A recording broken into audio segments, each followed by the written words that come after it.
A long time ago, in a town far, far away from Bolsover, I saw a film as a little boy, and that film was Star Wars. And I'm guessing you saw the same. That's right. In 1984, I went to see The Return of the Jedi with Mum and Dad. Presumably this was a fantastically exciting moment, and the minute you came out of the cinema, you had to go and buy this array of toys connected to the film. Yeah. I think I'd already started collecting them prior to the film, but it kind of got bigger after that. Star Wars toys were made from the 1970s, the late 1970s onwards, in America by Kenner and in Britain by Palitoy. And you've got mainly Palitoy figures here and toys here, but a couple I notice are by Kenner. But you seem to me to have been an extremely careful child. Yes. Unusual, I think, for children nowadays, but I put everything away back in the boxes, other than the figures, of course, but yeah, everything went back away.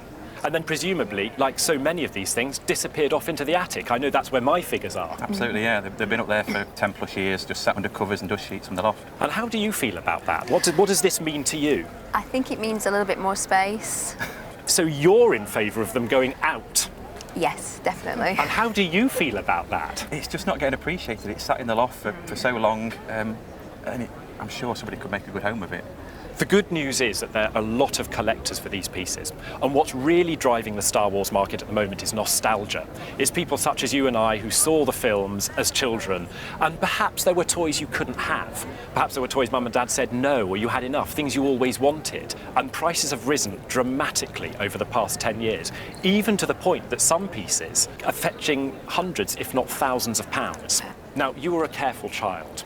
You looked after the figures, but like any child, you ripped open the boxes and you wanted to play with them.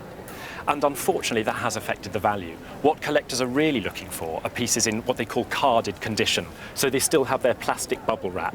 And also the date of the figure is important as well. If it's from the early series with 12 figures on the back, that's what really collectors are looking out for and pay the highest prices for. So the figures as they stand, you've got quite a lot of them, are worth somewhere between sort of 50p and sort of maybe 10 or 15 pounds each. There might be some rarer figures in here that need looking at. But the pieces in boxes, that's what I'm really interested in. I mean, the Millennium Falcon, an iconic spacecraft in Star Wars, a box piece like that, anywhere from sort of 50 to 200 pounds, depending on condition and also completeness. The X-Wing is good news. Dagobah, of course, Yoda, who can forget that scene in Empire Strikes Back, I'm sure you remember. Absolutely, yeah. Anywhere from sort of 20, 30 pounds up to about sort of 80 or 100 pounds. So in all, good news, you're probably looking at sort of high hundreds of pounds for the whole lot. Great stuff. That's fantastic, yeah. If you do decide to sell them, there must be one piece that you really want to keep. Absolutely. It would have to be the X-Wing. It's the iconic spacecraft from the original film, and everybody knows it, so I definitely have to keep it. Thank you very much. Thank you.